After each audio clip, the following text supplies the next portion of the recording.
Wake up, baby girl. Baby girl, wake up.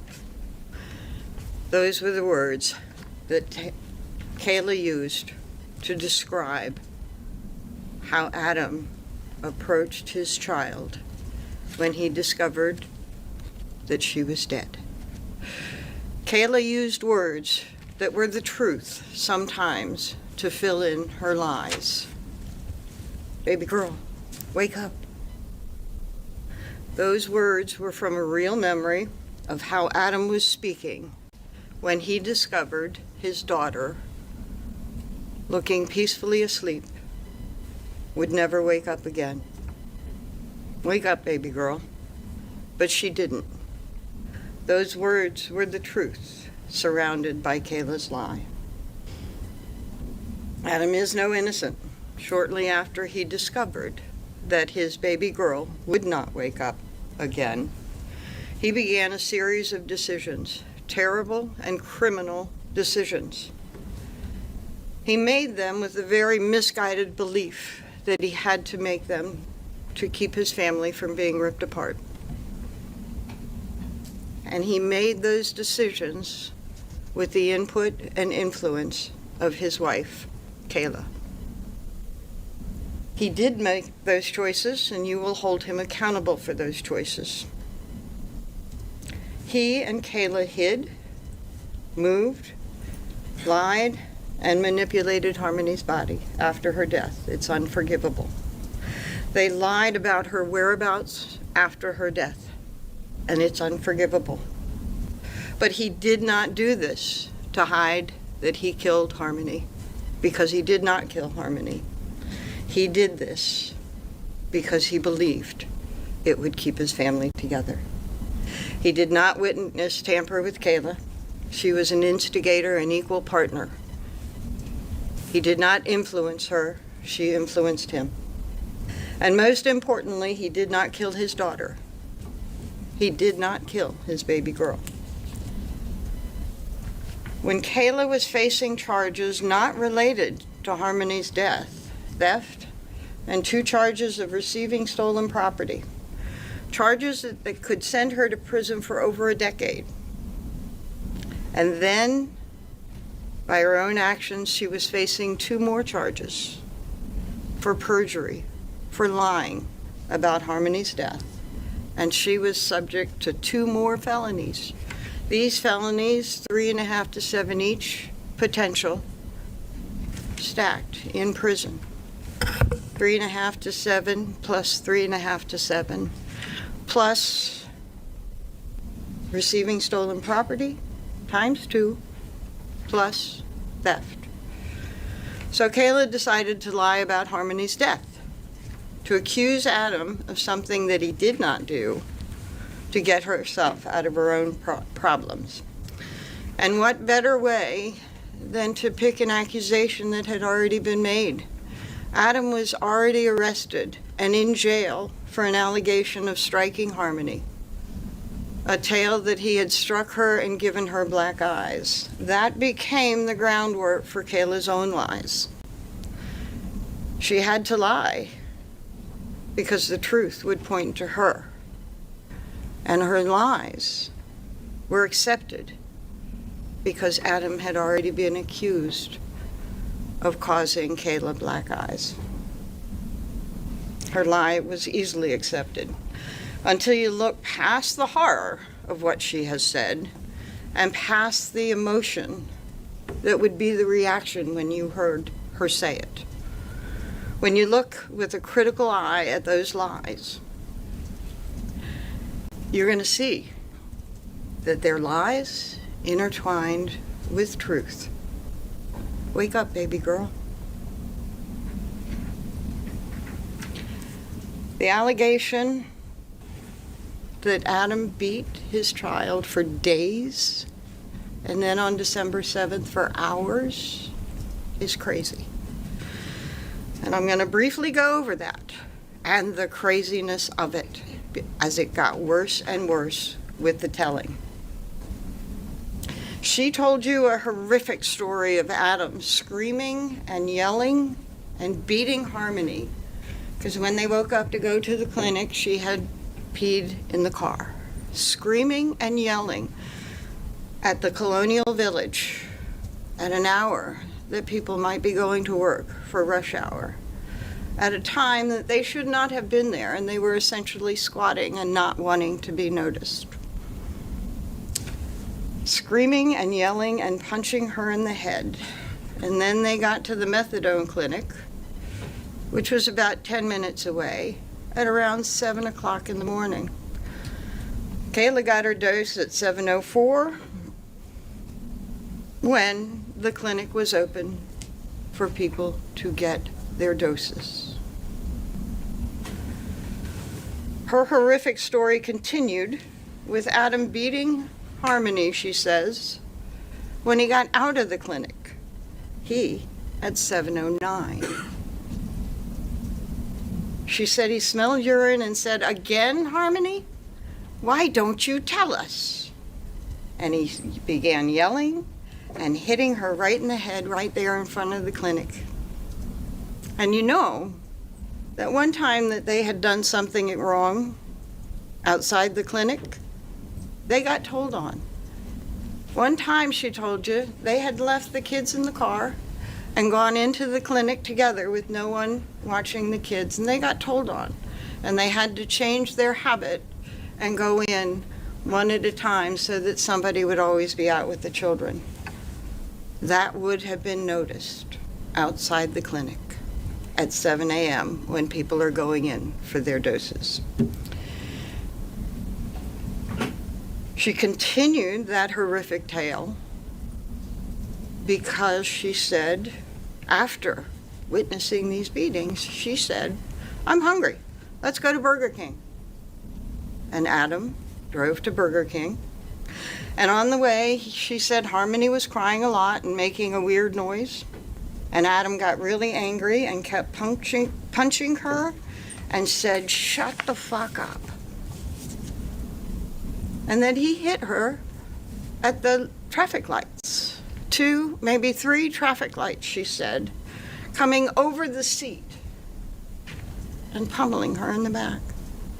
Not in secret, not hidden, broad daylight, on a busy street with busy traffic stopped at a stoplight.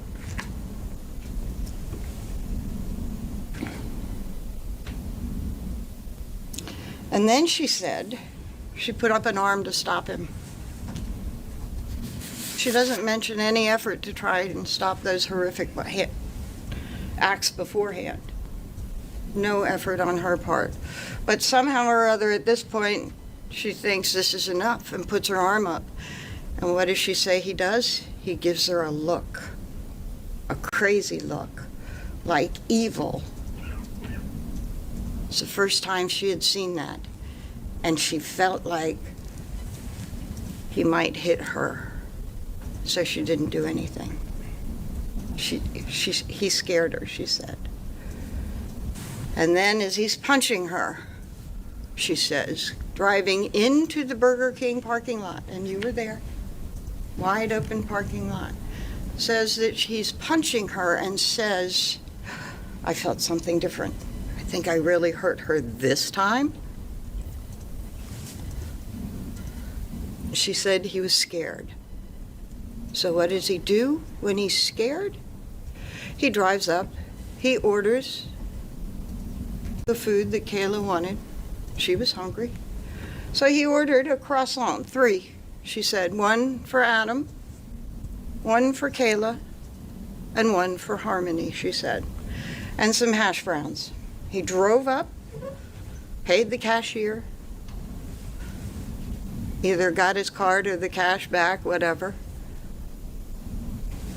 Reached in as the cashier is handing him the food, takes the money, hands it to her, and drives away.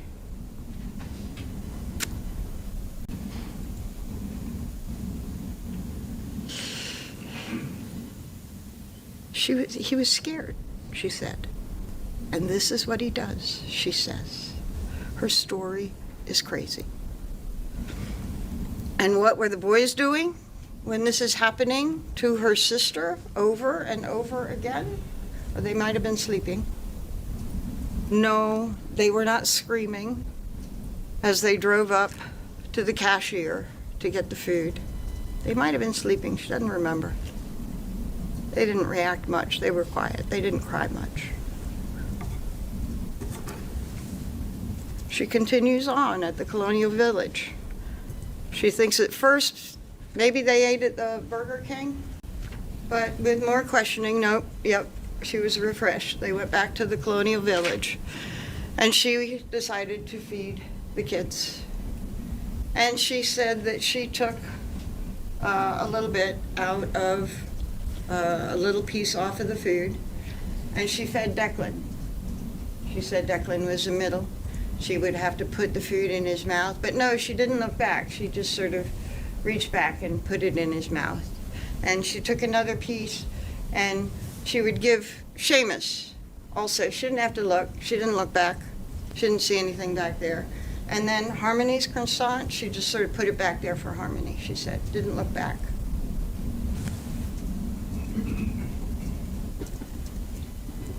She was scared to look back.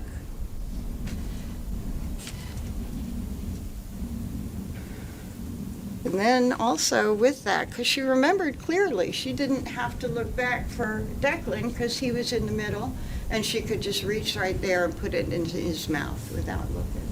But then she was reminded that Seamus's car seat was in the middle. Seamus had been in the middle of that accident that was on the 29th, and she had previously said that Seamus was in the middle when she talked to the police, and that Harmony was leaning against her brother, and that Harmony had a blanket on her lap, and that she put a piece of croissant for Harmony on that blanket. She didn't remember this. She made this up.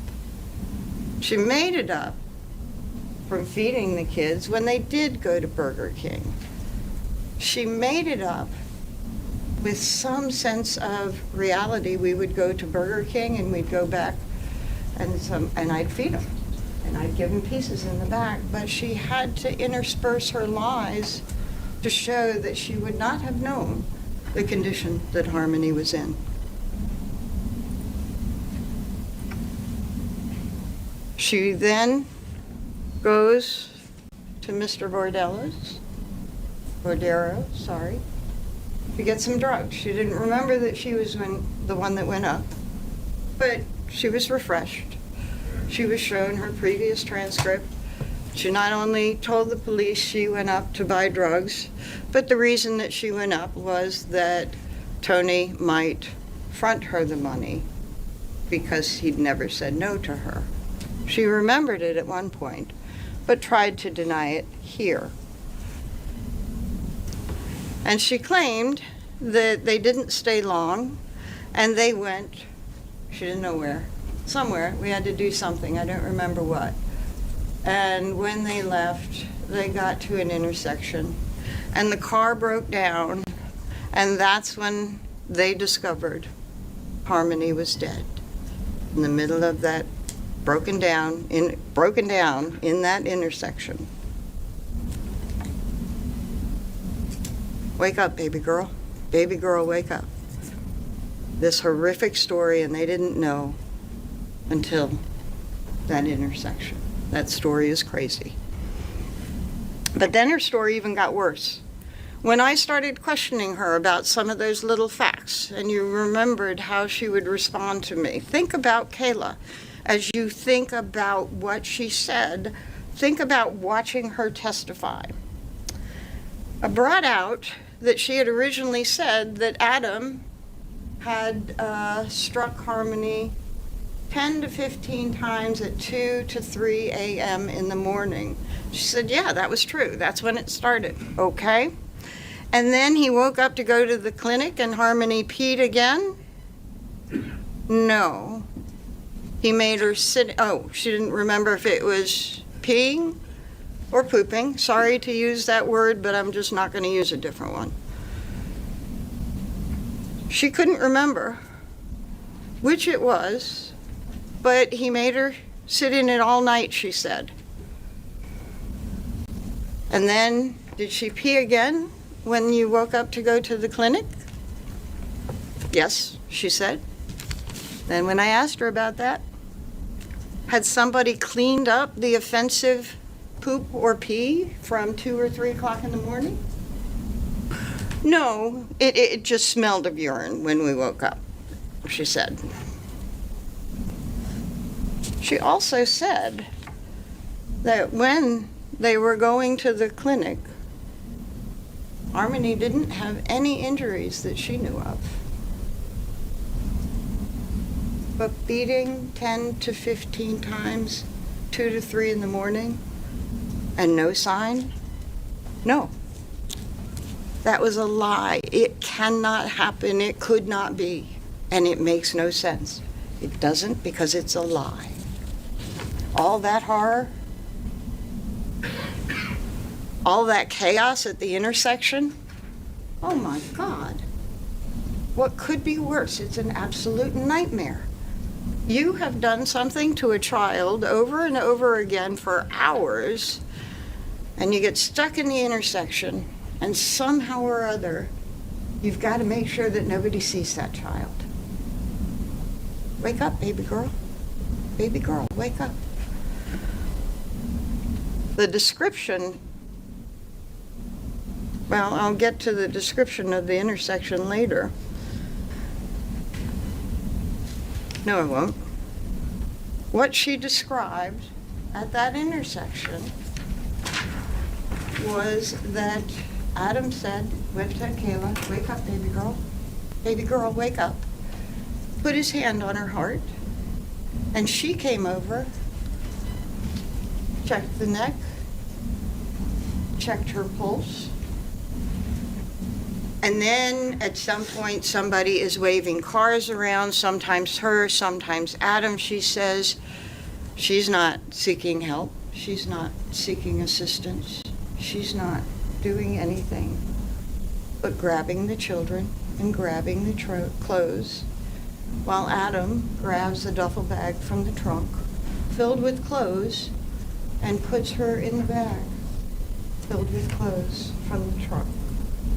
When I asked about that, she said the trunk was actually locked already, but it didn't open. So we had to go through that little hole when you take that center down in the back of a car, and you can reach through, you can put your skis through. She said we went through that and pulled out the duffel bag. That's how we got it. That would be over Harmony's body in a busy intersection, taking off a car seat and taking a child or two out of the car, and reaching in and getting a duffel bag full of clothes and pulling it through that little area. There's a reason why she made up that story, and I'll get to it in a little bit. But let me talk to you about waving cars around and not asking for help. Kayla was admittedly part of the cover-up, but she wasn't covering up to save a man who beat a child in a cold, continuous, torturous, escalating over days beating. If that had been going on, Kayla would have instinctually protected that child. By all accounts, Harmony was a loving, lovely child. Instinct would have caused you to protect that child, even if you were given an evil look. And even if you were afraid at some point when you had the opportunity, it's not only a child in the car, not only your stepchild.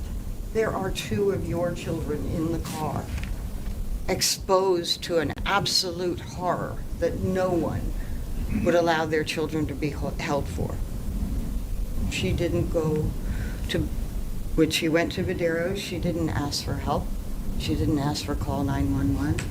When they were at that intersection, she didn't collapse with, oh my God, it's up, finally.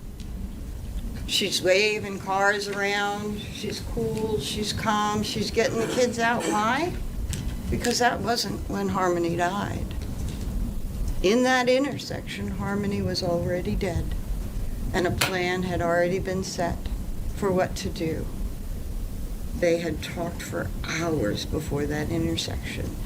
They knew what they were going to do. And that car breaking down at that intersection certainly ruined those plans. But Harmony was already in the trunk. She was already wrapped and in the trunk. And they were going somewhere to take care of what to do with her body.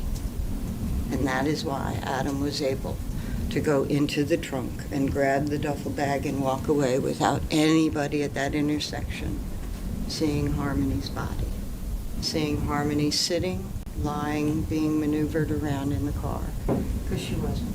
She was in the trunk. Kayla was able to keep her cool because they had been discussing this for hours, what they were going to do. And this problem at the intersection, we can get over it. Keep your cool. She said, Adam said, what do we do? And she said, let's go to Badero's. And they grabbed what they could, and they went to Badero's.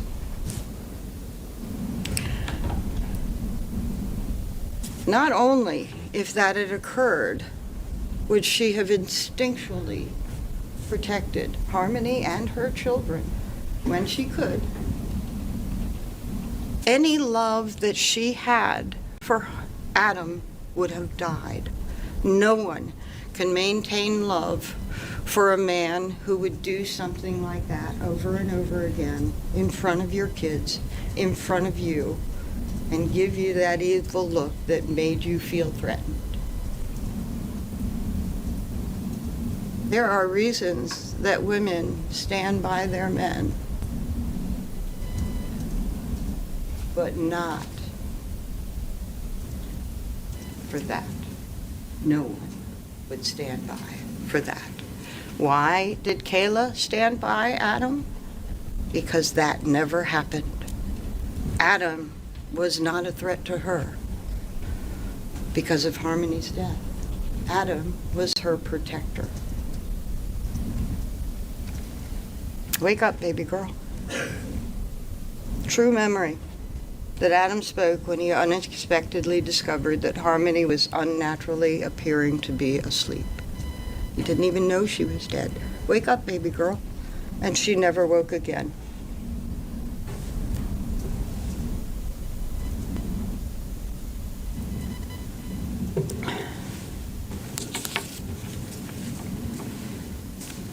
I'm going to review with you more of Kayla's lies and some of her reluctant truths that I was able to pull out of her, and other of the real evidence. But before I do that, I want you to keep something common sense in the forefront as you evaluate it. I don't think anyone but they can understand the decisions that they made to hide and lie about Harmony's death. But I want you to consider which is more likely, that a mother of her own children and a caretaker by all accounts, a loving and joyful girl she is taking care of, would stand by and protect a man who brutally beat time and time again in front of her and her own children, that beautiful child? Or would a father who failed in his responsibility to care for that beautiful child, would he stand by his wife because he did not know how Harmony died? Kayla and Adam's relationship struggled on after Harmony's death.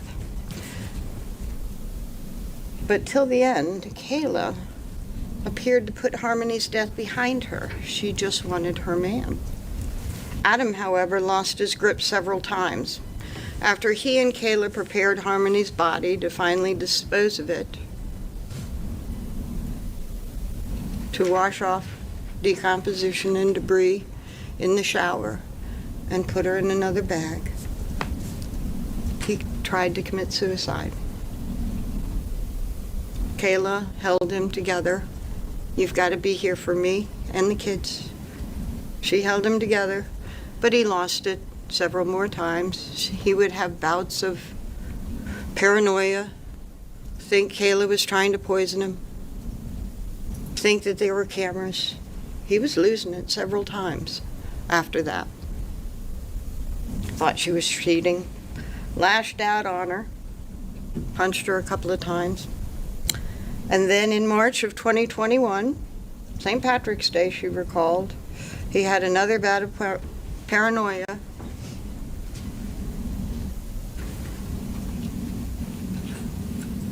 And he did this.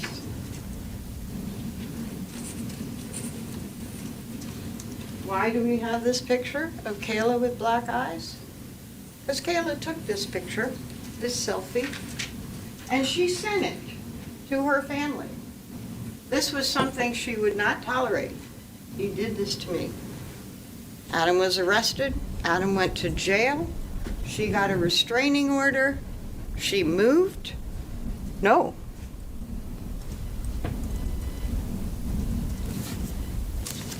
She was not an isolated and dependent woman.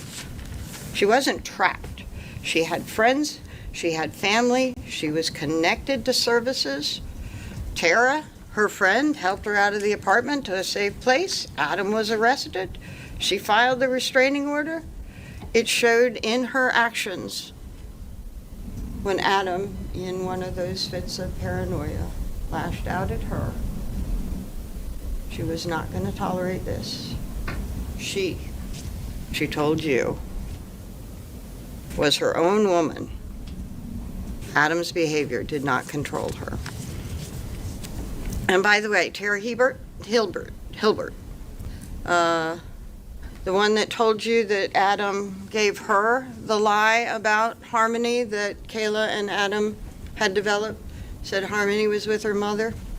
She also told you that that came up in the context of a conversation where he was missing Harmony.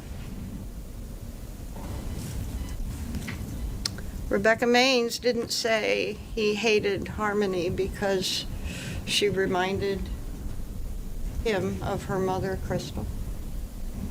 He was missing Harmony. He was feeling bad. And he moved on quickly when she said, well, where is Harmony? And he said, oh, she's with her mother, and the conversation moved on. He had worked 4 years visiting Harmony, 4 years to get her. He knew who Harmony was. He wanted Harmony in his home where he lived, in his grandmother's home where he lived with his grandmother and other uncles and other family members. He wanted her a part of his home. For Kayla, there's no indication she even thought about Harmony until this investigation became public. She wanted Adam and she didn't want anyone else. She was not relieved when Adam was out of her life. She was not haunted by memories of a brutal assault to an innocent child. She was not haunted by those memories because those memories didn't exist. Her story was a lie. There are no haunting images, except for the ones that might be in your head based on what she has said. But those images do not exist in reality. He had not done that. She told you that after he was in rehab in the summer of 2021, they communicated about getting back together, but then Adam was cheating on her then, and she wasn't happy. Thing, she called Kelsey. She wanted Adam back. She was not haunted. But Adam, in the fall, was out of her life. He was in Maine with Kelsey and her relatives. When the investigation opened up and the police tried to come and talk to her, did she say, I'm so sorry. Let me tell you what happened to Harmony. It was terrible. I've held it inside, but it's time you know the truth. Adam is a brute. No, she said, Adam. She calls Adam. She knows where he is. Get back here. I'm not dealing with this alone. Because they were partners in this conspiracy. Get back here. And he came. But he came with his girlfriend, much to Kayla's chagrin.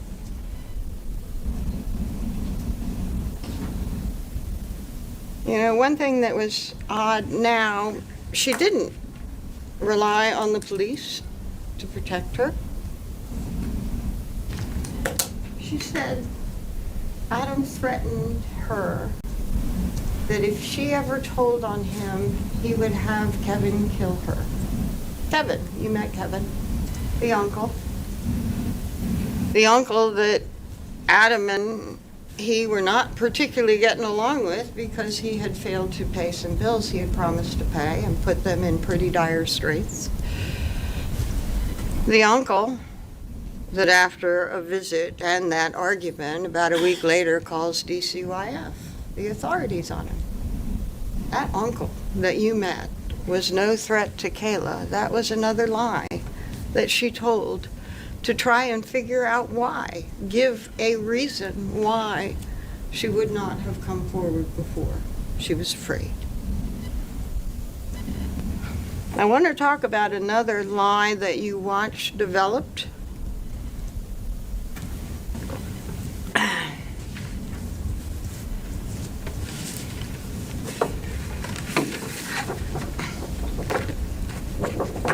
The fuel grinder. What's that all about? Why was that such a big deal here? The fuel grinder. Well, I'm going to remind you how that developed to be an issue in this case. And it did develop over time. You heard that when Kayla first started giving her her story to the police, she was talking about the shower, what happened at Union Avenue, and she was asked, well, were tools used? And she said, no, only the scissors. She had cut off the hoodie. Adam had taken the leggings, and they put Harmony in the shower. She didn't see or know of any tools. And then, on questioning, she sort of saw where it was going, and she said, well, when he came out of the bathroom, he wanted to put her in pieces, but couldn't do it.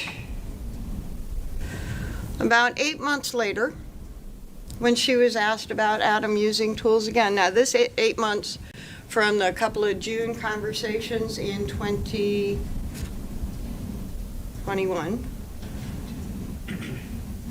she gets her deal. She has obligations under that deal. She has to keep cooperating or it could all fall apart. 8 months later, they want to talk to her some more. She's in prison. She's brought out to them. And they have pictures of tools. I assumed that their picture was the same size as these, but they had this picture of the fuel grinder. They had a picture of a circular saw, and they had, did I do it backwards? Yes. A picture of a circular saw, and a picture of the miter saw. And they asked her about it.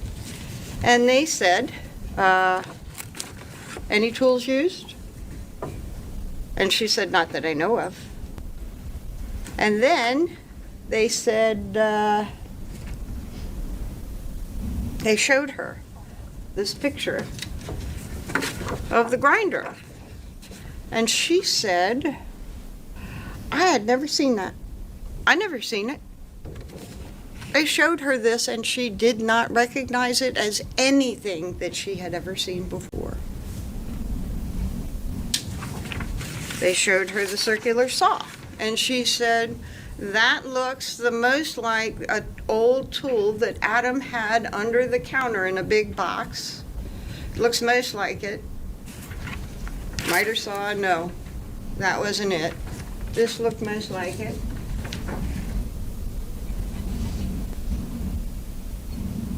And then you learned that she went in March to talk to them. Now, after that March thing, she's going to talk to the state to prepare for her testimony here in front of you. She had 3 of those sessions. They were very long sessions. And they brought a picture. This picture. They brought this picture to that meeting, this picture of a tool that she had never seen before. They brought it to that meeting. And we don't have recordings of that meeting, but she came out of that meeting having given a story of, well, when we were at her mother's house in December,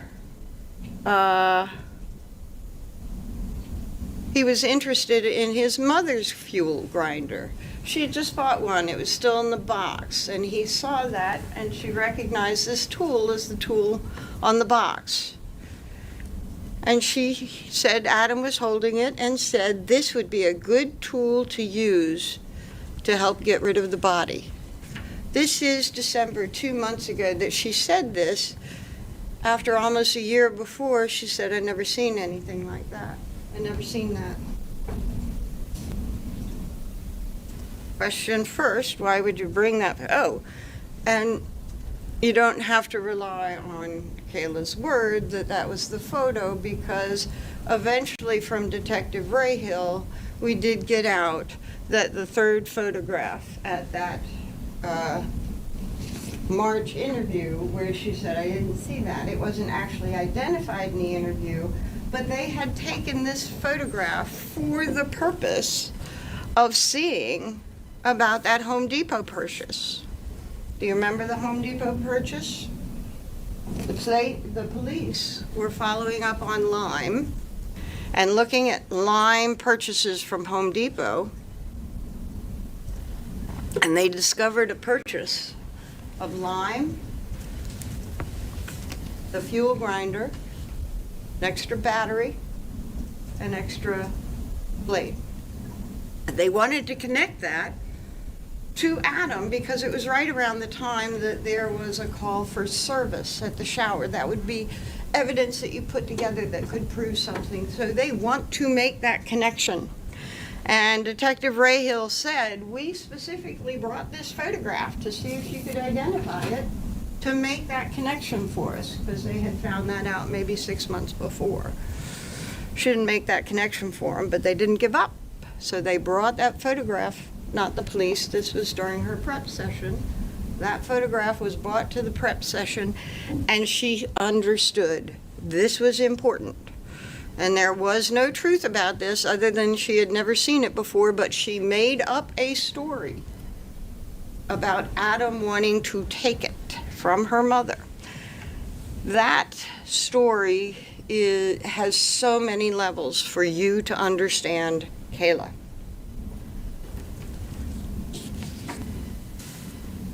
Oh, and one more thing about that. I asked her, why didn't you tell anybody before 2 months ago about Adam wanting to steal or take your mother's fuel grinder? Why did you wait 2 years to say this, or a year, or whatever? And she said, nobody asked me. She also said, I think in that story, that fuel grinder NutriBlender would have been good too. I asked Detective Rahill about whether she was asked about that, and sure enough, as the transcript showed, do you remember him buying anything or stealing anything or any other types of tools like power tools or anything? And she said no, she was asked about other tools. Then you heard from her mother, the supposed owner of that fuel grinder. Nope, never had a fuel grinder. I have plenty of tools. I do some woodworking stuff. I know fuel grinder. I never had a fuel grinder. I never bought this. Certainly didn't have a new box with a fuel grinder in it at all. Independent verification that her story was a lie. But it also illustrates something really important. One, she can gauge what seems to be important to the police or to the state, and she can create a lie to try and give them something that they seem to be looking for. She doesn't understand its importance, but if they're going to show her this thing again after she said she never saw it, it must be important. And especially with, and I don't know if it was all blown up for her when she signed it.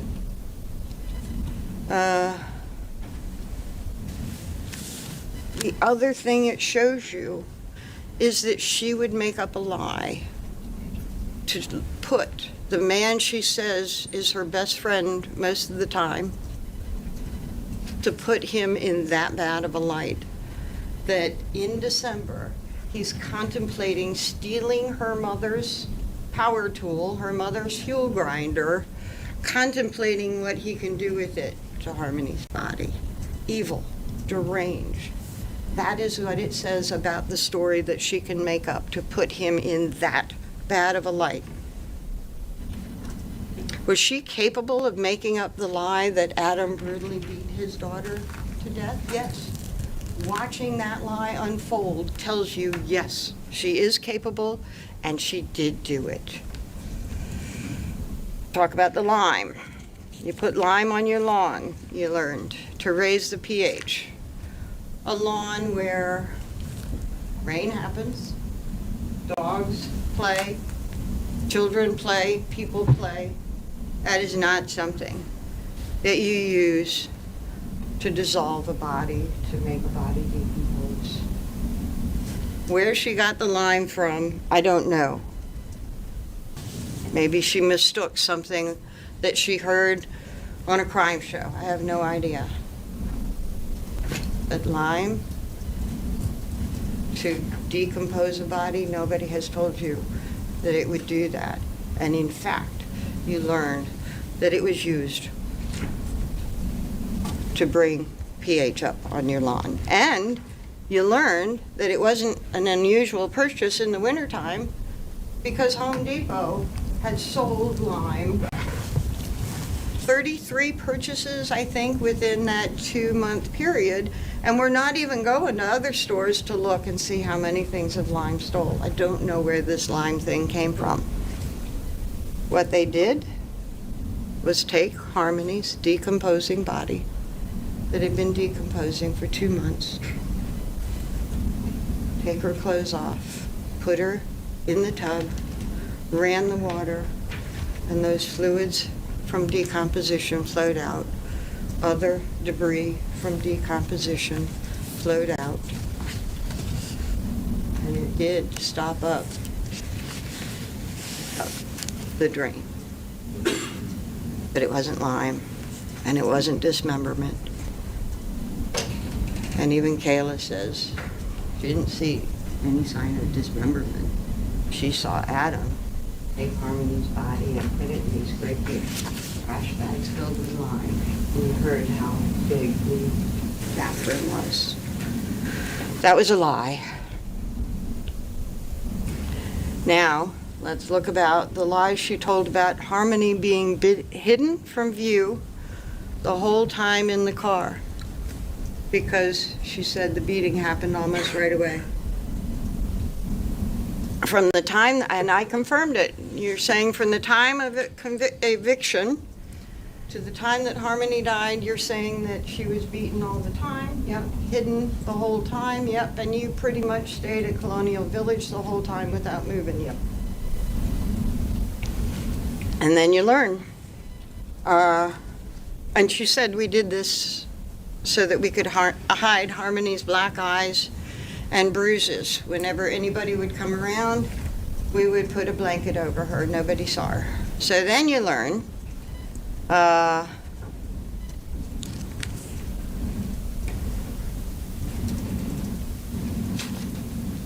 that Harmony was not hidden. Harmony was not hidden from the Garcias. You heard Courtney Garcia.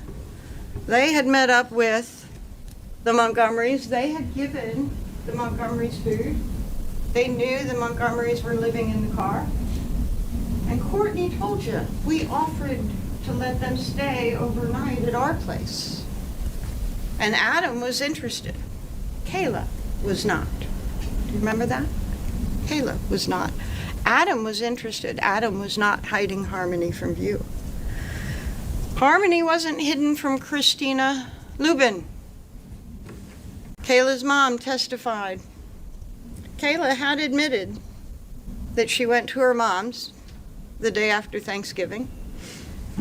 And she went there to see if her mom could put them up, and her mom couldn't because of the landlord. And eventually I was able to pull out that she was there. While she was there, she got cleaned up. She cleaned up the kids, they ate, they caught up with each other. Christina told you that she was catching up with her grandchildren, even her step-grandchildren, that she remembered sitting on the couch interacting with Harmony. She was a lovely child, kind of quiet, polite, but she looked healthy. And she noticed Harmony. She noticed her hair in pigtails. She noticed what she was wearing and the glasses, and she interacted with Harmony. There were no black eyes. There were no bruises. Harmony looked good. Harmony wasn't hidden from Tabitha Scott on December 29. Tabitha Scott, you remember, the police officer said was in the car during the accident on December 29. She was in the front passenger seat while Kayla was in the back with 3 kids, 2 car seats. And so that when the police officer came, they threw a blanket over Harmony to hide Harmony. Why? Because of black and blue and bruises? No, because they went to Christina Lubin's after that. There were no black and blue. There were no black eyes. They hid Harmony because they had too many kids in the car and Harmony was not restrained and they had just gotten in an accident. Maybe people overlook it, but not when you've just had an accident and your child is unrestrained. She wasn't hidden from Tabitha Scott that day. So that's 2 to 3 days after they've been living in the car now. And then another 3 days later, December 2nd, she wasn't hidden then. They were in an accident around the clinic. I think it was around the clinic. Anyway, that same officer responded to that accident and also noted again who was in the car. This time it was only Kayla and Adam in the car. Harmony was not hidden from whoever babysat her. Kayla couldn't remember, couldn't tell you, but it could have been Tabitha, it could have been her mother. She didn't remember, but whoever that babysitter was, Harmony was not hidden from that babysitter. And Harmony wasn't hidden from Anthony Badero. Anthony Badero didn't particularly want them there. And, but she said that Anthony walked out every day and Harmony would wave to him. Where did she say this? She said this to the grand jury. She was in the midst of a lie to the grand jury, telling them Harmony on the 30th had gone to her mother's. Adam took her to her mother's. She's lying to the grand jury. She doesn't want to admit anything that is the truth about Harmony once they were evicted. And she sort of slipped. And she said, yeah, well, Anthony Badero, Harmony would wave to him every morning for those 2 weeks into December. And then nobody seemed to catch that that was actually different from the lie that she was telling. Just moved on and she continued on her lie.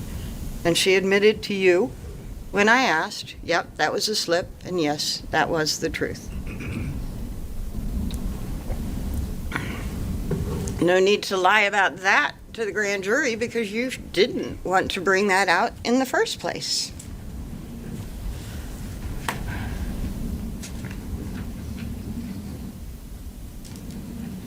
Then I talked about one of the issues that did come up a lot in the car. 10 days from the time that they were evicted to the time that Harmony was discovered dead. 10 days. And she tried to make it seem like 24/7 they were in that car. 24/7 Harmony was hidden. 24/7 they ate. She would change diapers, and they would stay at the Colonial Village. They didn't do anything. Then I started asking more questions. Do you remember that? Well, you changed the baby and your toddler. They were both still in diapers. You'd change them and you'd wipe them. But to get them really clean, you would take them to a public restroom or something to wipe them down and clean them up with soap and water. Nope. Nope. Didn't happen. Well, they were in diapers. You needed diapers. You're in there for 10 days. You had to have bought diapers. Went to Walmart, the mall? Nope. Nope. Well, where did you get your diapers? Gas station, convenience store. Think about the prices at a gas station's convenience store. That's not where they were getting their diapers. Your wipes, your extra food, they wouldn't go far, she kept saying. Well, did you clean up the kids at all? Nope. Cleaned them in the car with wipes. Okay, so you didn't go to the bathroom in the car. Where did you go to the bathroom? Okay, that was a problem for her.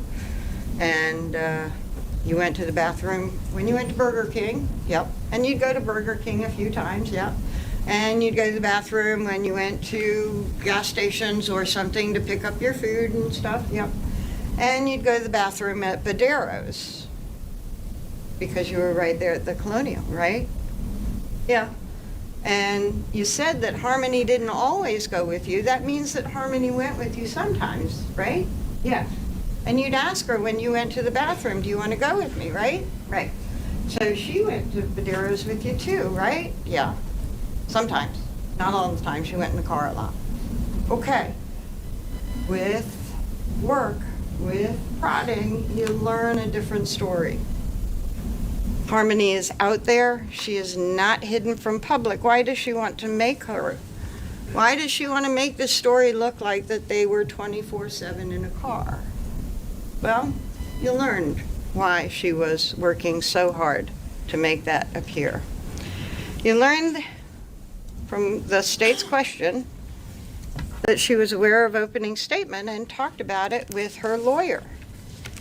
And she said she used the information to prepare her answers to you because the truth pointed to her.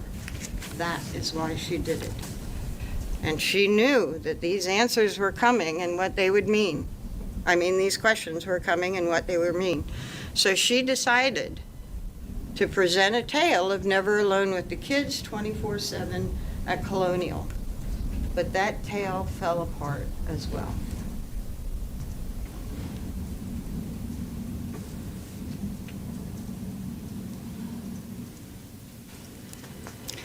Mr. Badero was another person who was caught lying to the grand jury. And he told you he didn't want anything to do with this investigation. He did not want to admit that he had been selling drugs, and he did not want to be part of this investigation at all. He said that no, Harmony never waved to him. He never went down to the car.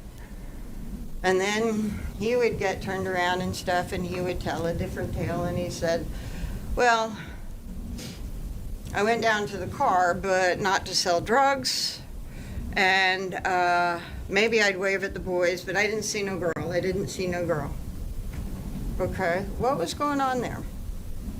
Badero, in November 22nd, had just been convicted of another offense involving a drug. One of his prior offenses was distribution, and he also got driving without a license. Without a license. Shortly before, another conviction.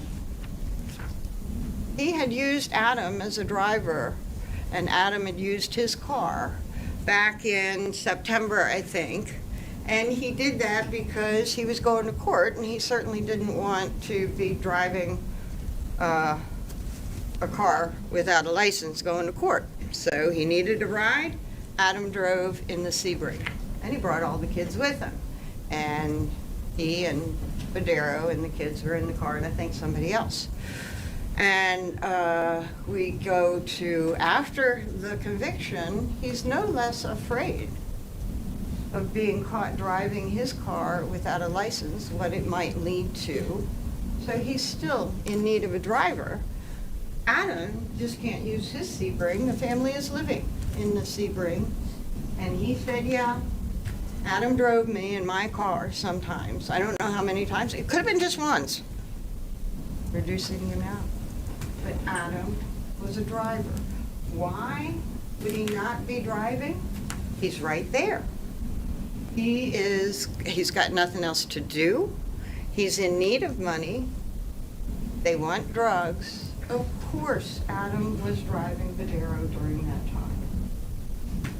Kayla even admits that, yep, Adam drove Badero in Badero's car, but not while we were living in the Sebring.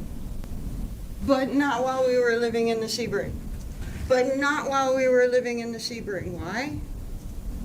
Because that, you understand that he was driving Badero during that time. It is why Badero is going out in the morning to see Adam, or out daily to see Adam, to get his driver. And it is why Kayla is alone with the children in the car. And it is why Adam did not know until he came back that Harmony was dead. Why does Kayla make up these truths or hide and work so hard to make you think a different story? Because the truth points to her. Sorry.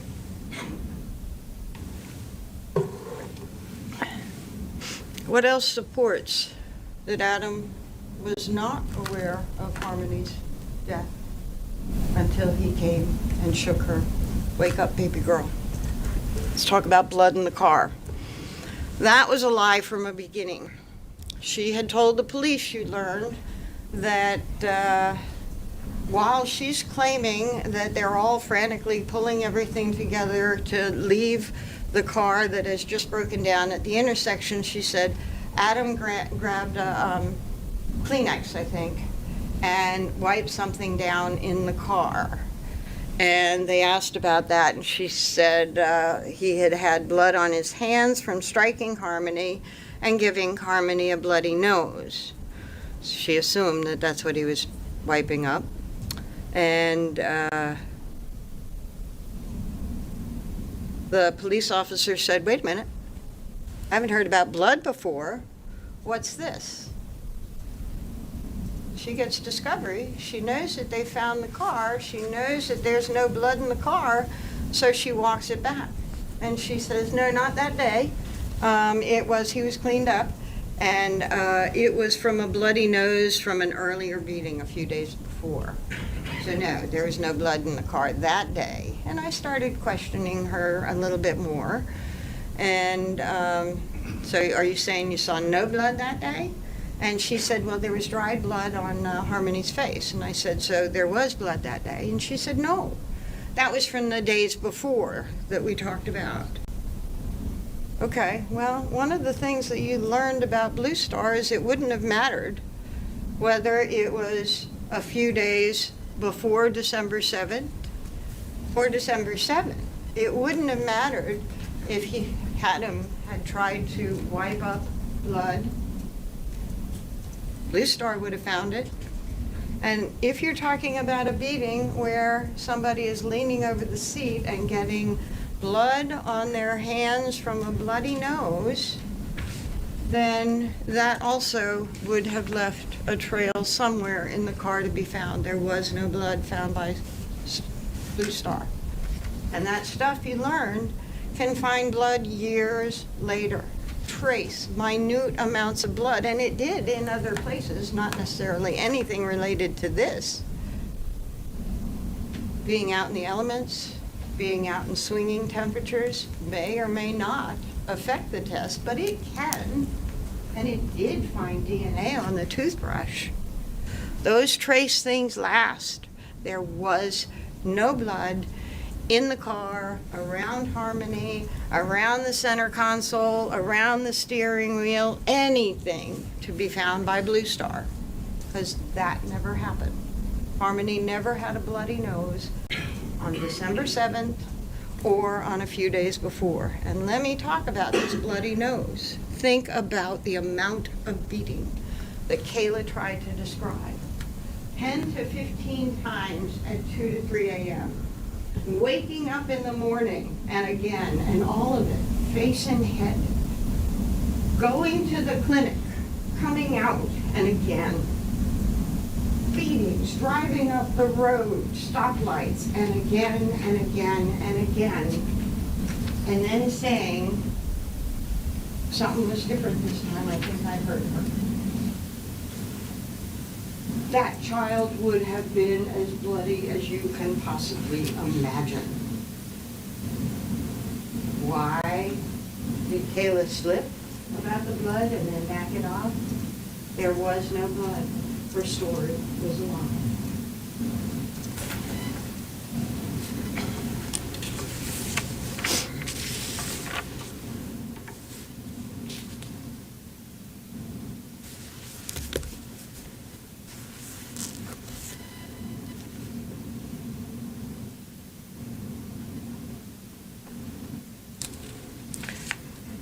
I lose my place often. I'm very sorry. I know that you're being very patient with me.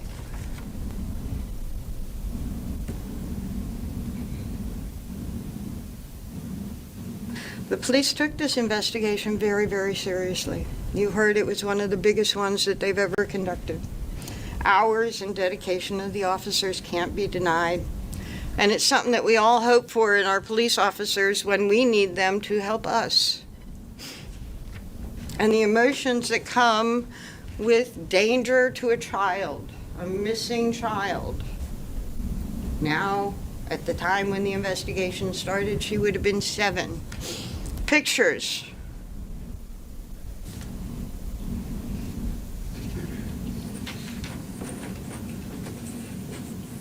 Of that adorable child in the media, pulling in the community. Help us find this girl.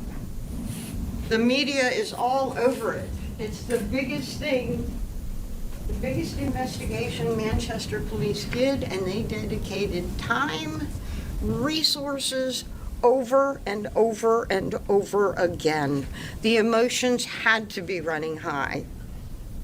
And they kept going down wrong paths because people would give them information, whether it was that they wanted to help and they were wrong, whether it was, as Adam horribly put it in his recording, they wanted their 2 minutes of fame, or they wanted something like Kayla, and maybe Rebecca Maines, or they just, who knows. They went down those black holes, and they were willing to do it.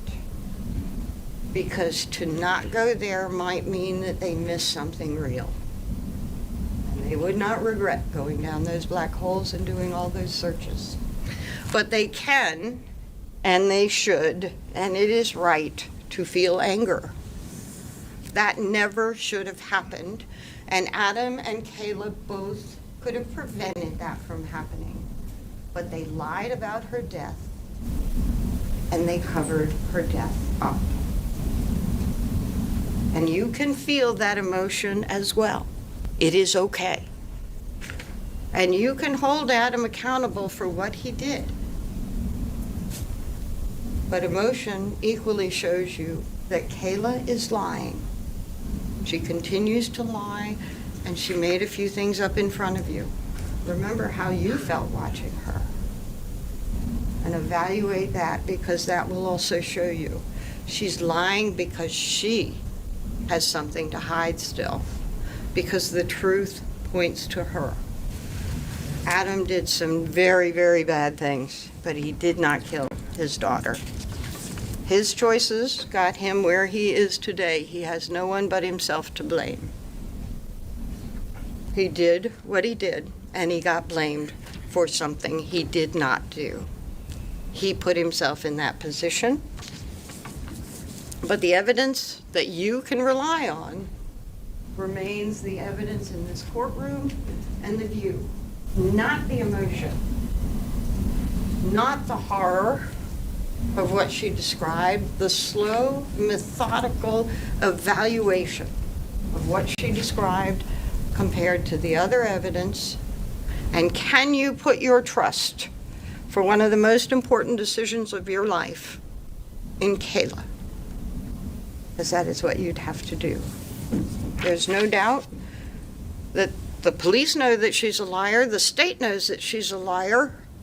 She's charged with perjury, lying to the grand jury. She's charged twice, but you watched her as I asked her over and over again all those questions to the grand jury. This is a lie? Yeah. This is a lie? Yeah. This is a lie. And some of those details that she wove around that lie that she has to admit today, those details were made to make her story seem real. But sometimes she slipped, and the truth came out, like it did when she said Harmony would wave to Tony Badero every day.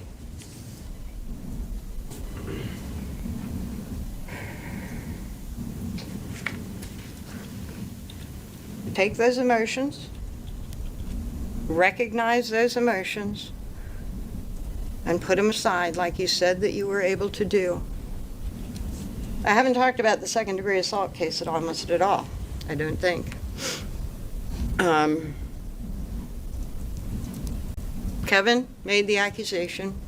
You watched. He was in a fight with Adam. Between Kayla and Kevin, you've heard the fight was about money as well as Kayla's black eye. And what did he say? A week later, maybe 10 days later, he called DCYF. Well, that was investigated. Mr. Tsaros came out. Took a couple of times, but he came out and he talked to Harmony, and he talked to Adam, and he talked to the family, and he checked things out. And he has a series of things that he is checking out to determine if a child is okay, if she's safe, the things to do for his investigation. And as a result of all that, nothing. Nothing. Until 2 years later, when they're investigating Adam, and they want to get him, he's arrested for that second-degree assault charge for what Saros was content with the situation, to hold him, so that he was in jail from January 4.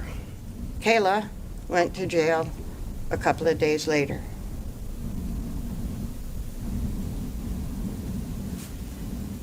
You also learned that it was not because, as Rebecca Maines put it, Adam hated Harmony because she reminded him of her mother. Because you heard people like Katie Morin who said the memory bothered him. It bothered him that he had struck her and given her a black eye, struck her glasses and given her a black eye. It bothered him, even after he knew that she was dead, striking Harmony, when he found her with her hand over Declan's mouth. It bothered him. And Terry Hebert, he missed Harmony.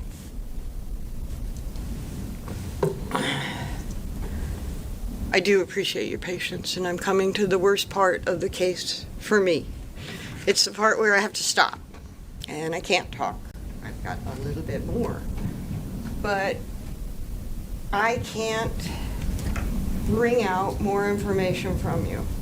All the information is in, and I don't get up and say, but wait a minute, don't forget this. The state is going to give their closing after me, and I imagine it's going to be very different from what you just heard from me.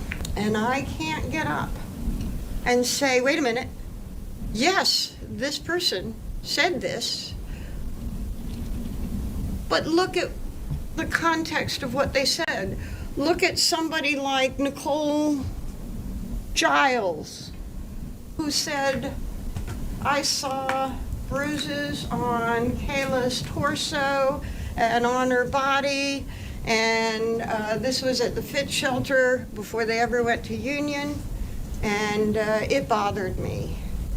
Kayla's friend Nicole, when she was first talked to at the beginning of the investigation in January of 2022, the month that Kayla and Adam were arrested, she was asked about those sorts of things, and she said, no, I never saw any sign of domestic violence. No, I didn't see anything, no.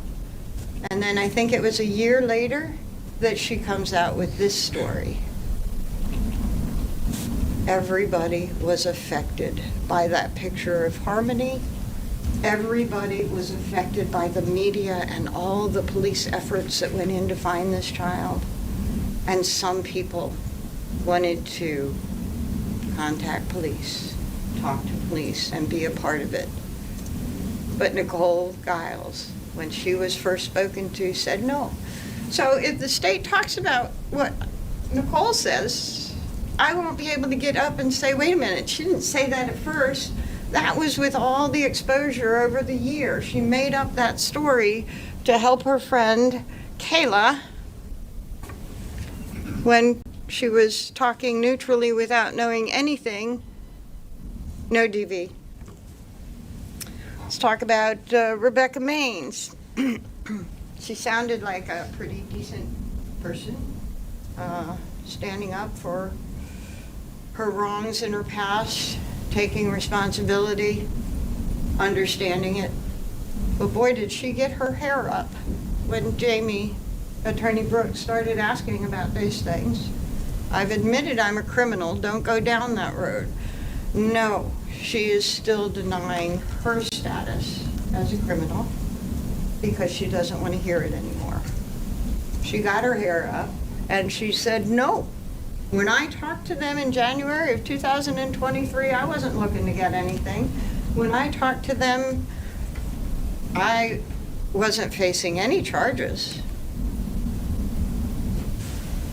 I was already convicted and in jail. Then you learned, no, she was facing charges. She was facing the charges that are still pending now. And I think she said that she wasn't getting any additional time.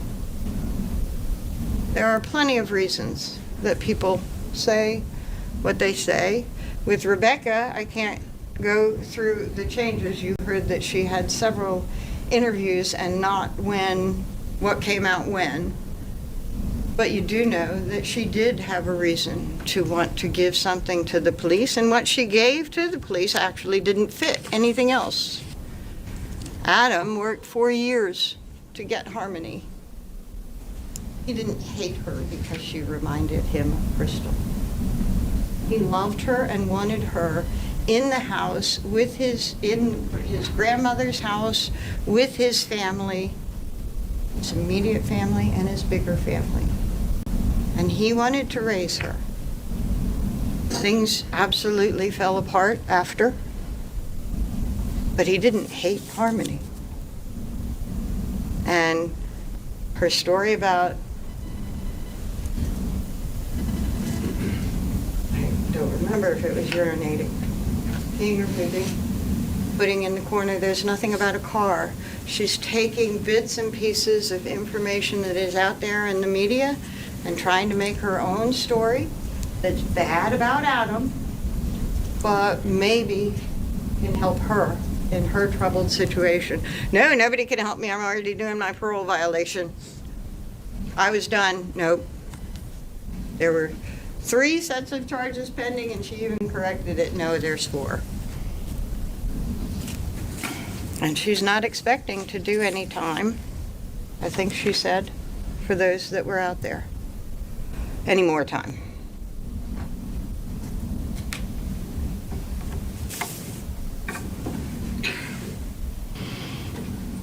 So, back to the end.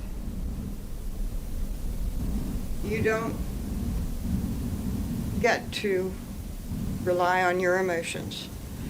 And I've seen a few times, if you've looked at your face, and it's pretty clear that there have been emotional reactions to some of the testimony. There may have been some reactions of anger when you heard Adam's recording, knowing all the time and effort and services and resources and money that was put into this case because of choices that he made. And he's saying they're wasting taxpayers' money. Yeah, you can get mad at that. But then you stop and you say, okay, that's bad. Let's look at the facts. What is proof beyond a reasonable doubt?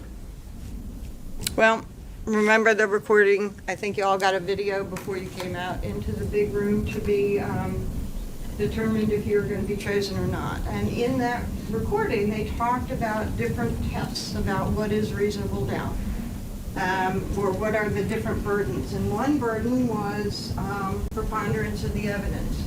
If the evidence favors one side over the other, that is a test, and that side is the side that gets your verdict. Then there's something very much higher than that, clear and convincing. And it happens in certain types of cases where you have to be clearly convinced that your verdict is correct before you can make it. And then there is something even higher, beyond a reasonable doubt, that you look at all the evidence without the emotion, and you determine, has the state proven to you beyond a reasonable doubt? Do you know, in your heart of hearts, do you know, not that this decision seems to make you feel good, do you know that it is right? Do you know if they have met their burden? If there's any doubt, we're not talking aliens, we're not talking crazy stuff, we are talking about trusting Kayla. If there is a doubt, a reasonable doubt, and there is a reasonable doubt to not trust Kayla with any important decision, if you have that doubt, you must find Adam not guilty. That is your test. And this verdict could be easy, and it could be quick if you rely on emotion, if you rely on anger, if you rely on horror. Because what Adam did, what he did do to Harmony's body after she died is horrific. What he did do by allowing that entire investigation to go for so long can make you very, very angry. And if you decide this case based on your emotions, it can be a quick verdict, because none of those emotions will be positive. But if you take the time, you take a breath, and you go through the evidence, piece by piece, evaluate, talk to each other. What do you think about her testimony? Some of you will remember things different from others. Talk it out. What was correct? Some of you might remember things different from what I said. I'm human. But talk it out. What is right here? What is there? What is missing? What is crazy? And what is fact? If you do that, this is a very, very difficult case because those emotions are there. If you do that, if you put it aside, you will find that Adam is not guilty of murdering his brother. He did not do that. And he's not guilty of witness tampering Kayla. He didn't influence her testimony at all. It was in her best interest to lie, to hide, and to make up more lies as time went along, because the truth hurts.